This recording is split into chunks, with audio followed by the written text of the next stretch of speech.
नमस्कार। Between the lines with Dinu Ranjan में आपका स्वागत है। आज हम बात करेंगे बिहार के चुनाव की। और आज राहुल गांधी यहाँ पे वोट चोरी पे लंबी चौड़ी प्रेस कॉन्फ्रेंस कर रहे थे। वो बता रहे थे कि कर्नाटक के एक विधानसभा में कैसे वोट चोरी हुई। उस पर मैं एक अलग से बनाऊंगा उसका वीडियो कि क्या है क्या नहीं है।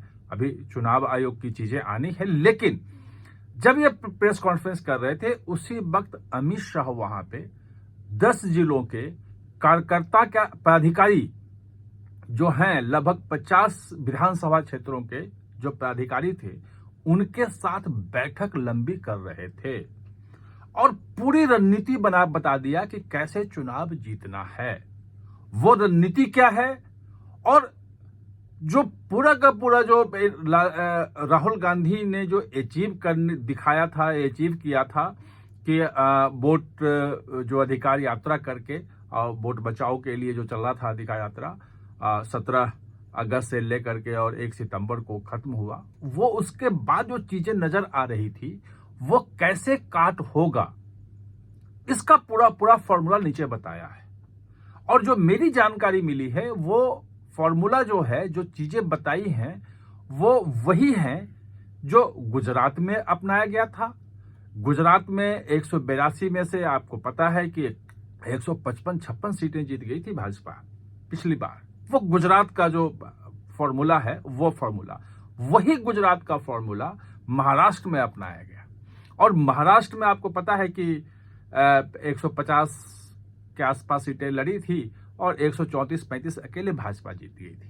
तो ये एक फॉर्मूला उसका है। और मध्य प्रदेश जो कहा जा रहा था कि कांटे की टक्कर है और इस बार कांग्रेस का अपर हैंड है, और मध्य प्रदेश में शिवराज सिंह चौहान को हटा करके, चेहरा न बना करके, और भाजपा एक बड़ी जीत के तरफ गई। बहुत बड़ी जीत भाजपा ने हासिल की।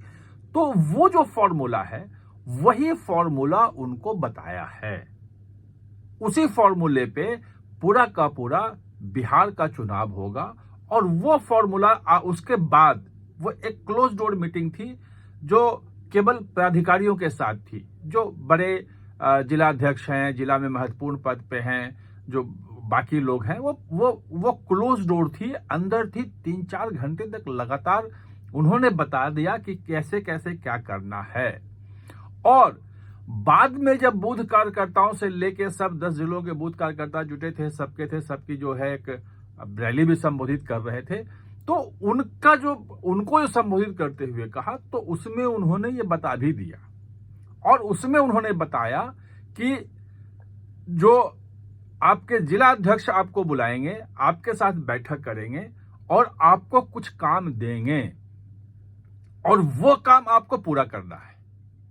अगर वो काम आपने पूरा कर दिया, इंप्लीमेंट कर दिया, तो 2/3 सीटें एनडीए वहां जीतेगी। ये उन्होंने कहा है। अभी तो कई शाहबाद और मगध इलाके में उन्होंने आज बैठक की।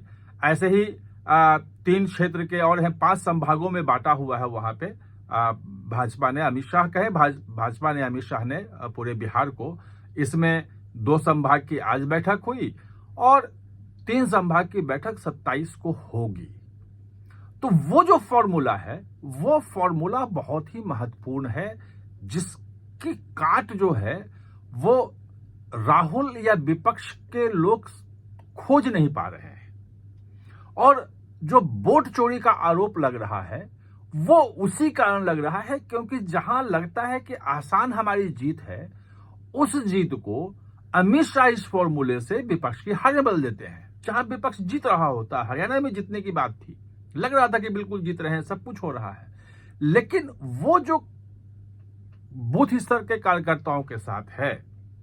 और फिर आगे एक प्रधानमंत्री मोदी भी चुनाव की घोषणा होने के बाद या उसके आसपास जो है जितने बूथ लेवल के कार्यकर्ता होते हैं, उन सबके साथ अलग से वो संवाद भी करते हैं, सबको संबोधित करते हैं, उनको बताते हैं क्या करना है। लेकिन ये जो बताते हैं अमित शाह, ये गोपनीय बताते हैं, ये बाहर चीजें नहीं आती है।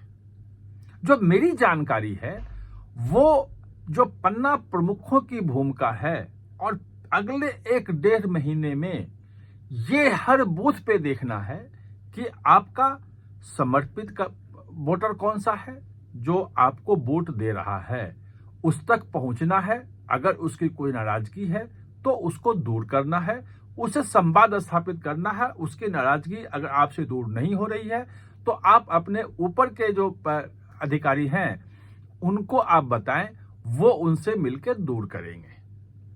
ये पहचान ये भी कर लेनी है कि कौन आपको वोट नहीं देगा। ये क्लियर कट होना चाहिए कि ये लोग हमें वोट नहीं देंगे। उसके बाद हर बूथ पे देखना यह है कि कितने लोग ऐसे हैं जिनको हम अप्रोच करें तो वो हमारी तरफ से हमें आके वोट दे सकते हैं। उनको मनाना है, जैसे भी माने वो उन तक पहुंचना है, उनको लाना है और उनको मनाना है। उसमें बड़े बड़े नेताओं को जिम्मेवारी दी जाती है और वो सब चीजें कंप्लीट होता है, बड़े लोग भी उसमें लगते हैं ताकि कोई भी बूथ लेवल पे कहीं से कमजोर ना हो जाए।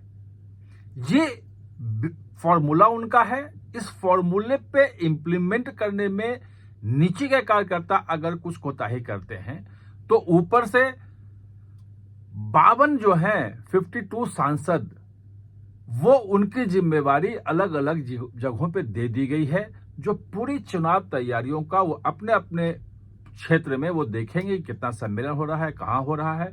हर बूथ पे रिपोर्ट लेते रहेंगे। अगले 1.5 महीने 2 महीने तक जब चुनाव नहीं हो जाता है, पूरी की पूरी निगरानी रखी जाएगी कि कहां कहां कितना कितना वोट किस ढंग से आ रहा है, कितना का हम जीत रहे हैं, कितना नहीं जीत रहे हैं और आगे हमें क्या करने की जरूरत है। अगर प्रधानमंत्री की रैली की जरूरत है तो वहां से निकल के आती है कि यहां इतनी चीजें हमारी कम पड़ रही हैं। अगर प्रधानमंत्री की रैली यहां पे हो जाए तो इतना वोट स्विंग कर सकता है, तो इतनी सीटें हमारी निकल सकती है। ये सब चीजें निकल के आती हैं बिल्कुल। तो आप ये कह सकते हैं कि एक बिल्कुल साइंटिफिक तरीके से अमित शाह पूरे चुनाव की प्लानिंग करते हैं, लोगों को जिम्मेवारी देते हैं कि आपको ये टास्क पूरा करना है, इतना करना है। वो टास्क पूरा हो ना हो इसकी पूरी निगरानी की जाती है, बड़े नेताओं को लगाया जाता है और उसके बाद जो उनका कहना है कि उसके बाद कोई दिक्कत होती नहीं है। अगर वो हो जाए तो आराम से हम जीतते ही जीतते हैं। यही फॉर्मूला मध्य प्रदेश में था, यही फॉर्मूला महाराष्ट्र में था और अब यही फॉर्मूला जो है वो बिहार में ला रहे हैं। आप इसे वोट चोरी कहें, बूथ मैनेजमेंट कहें, आप जो चुनाव जीतने की रणनीति कहें, जो भी कहें, लेकिन अमित शाह ऐसे ही चुनाव लड़ते हैं। आप हमारे साथ चर्चा में जुड़े, इसके लिए बहुत बहुत धन्यवाद।